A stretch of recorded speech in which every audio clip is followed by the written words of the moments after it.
जपले रे हंसा सतनाम सतनाम, जपले रे मनवा सतनाम सतनाम, जपले रे हंसा सतनाम सतनाम, जपले रे मनवा सतनाम।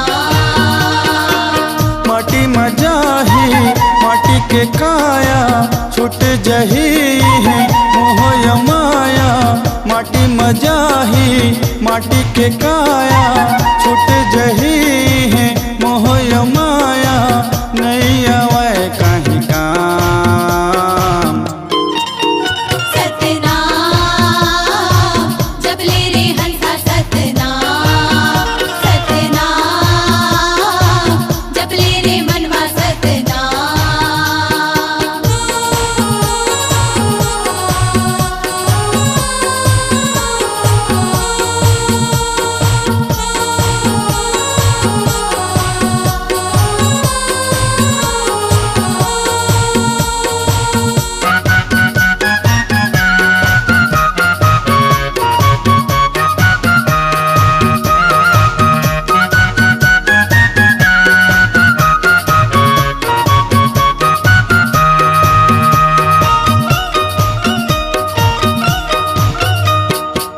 बालकपन माँ खेलत भुलाए, भौरा बाटी गिल्ली डंडा सुहाए।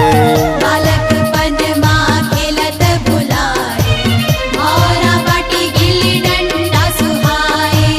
आए जवानी नारी मन भाए, चमक दमक दुनियादारी लुभाए। आए जवानी नारी मन भाए, चमक दमक दुनियादारी लुभाए।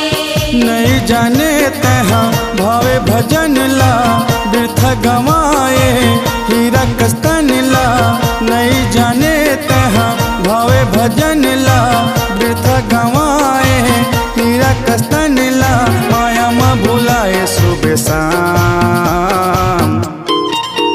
सतनाम, जपले रे हंसा सतनाम सतनाम, जपले रे मनवा सतनाम।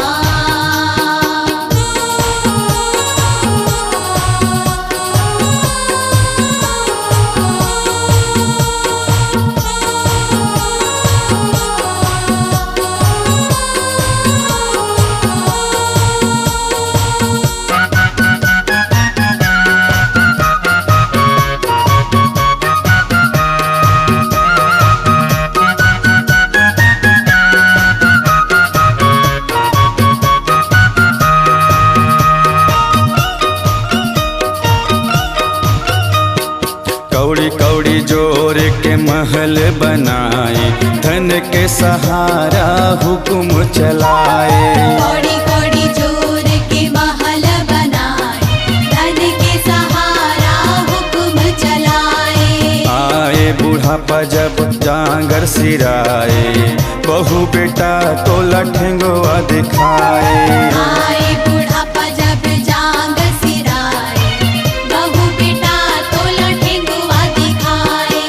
बिजरावत है नान्हे लइका, धन दोगानी लाग खैता। बिजरावत है नान्हे लइका, धन दोगानी लाग खैता। सुरत आए चारों धाम। सतनाम, जपले रे हंसा सतनाम सतनाम, जपले रे मनवा सतनाम।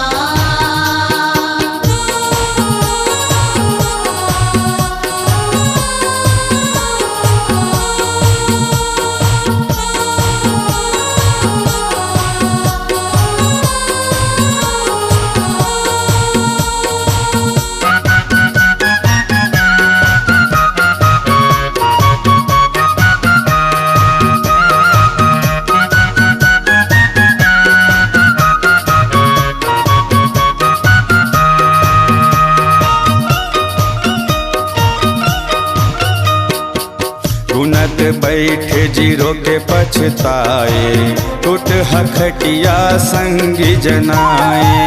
गुनत बैठे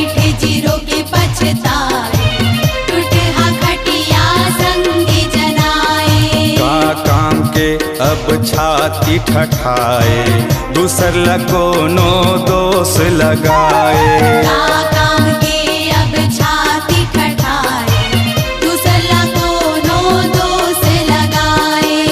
एकरे खातिर सुन लो जी संगी, दास मनोहर गोविंद के अर्जी। एकरे खातिर सुन लो जी संगी, दास मनोहर गोविंद के अर्जी। गुरु बाबा के कर प्रणाम, सतनाम जपले रे हंसा सतनाम। सतनाम जपले रे मनवा सतनाम। सतनाम जपले रे हंसा सतनाम। सतनाम जपले रे मनवा सतनाम। माटी मजाही माटी के काया, छूट जही है मोह माया।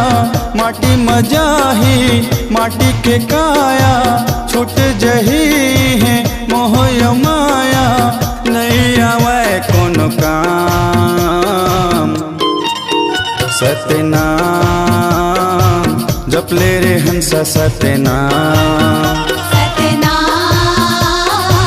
जपले रे मनवा सतनाम। सतनाम जपले रे हंसा सतनाम। सतनाम जपले रे मनवा सतनाम। सतनाम जपले रे हंसा सतनाम। आपकी आवाज ही आपकी पहचान है। यदि आप अपनी आवाज को एक नया आयाम देना चाहते हैं तो चले आइए मल्टी ट्रैक डिजिटल रिकॉर्डिंग के लिए AVM audio video studio, Khamtarai, Raipur. Mobile number 9301523929 और 7869646201। यदि आप नए एवं पुराने गीत सुनना चाहते हैं तो avmgana.com में जाकर गाना फ्री डाउनलोड करें और YouTube चैनल में AVM गाना और KK कैसेट्स को सब्सक्राइब करें। आप सुन रहे हैं गोविंद सोनवानी को। प्रोग्राम हेतु संपर्क करें 9827924660, खमतराई, रायपुर।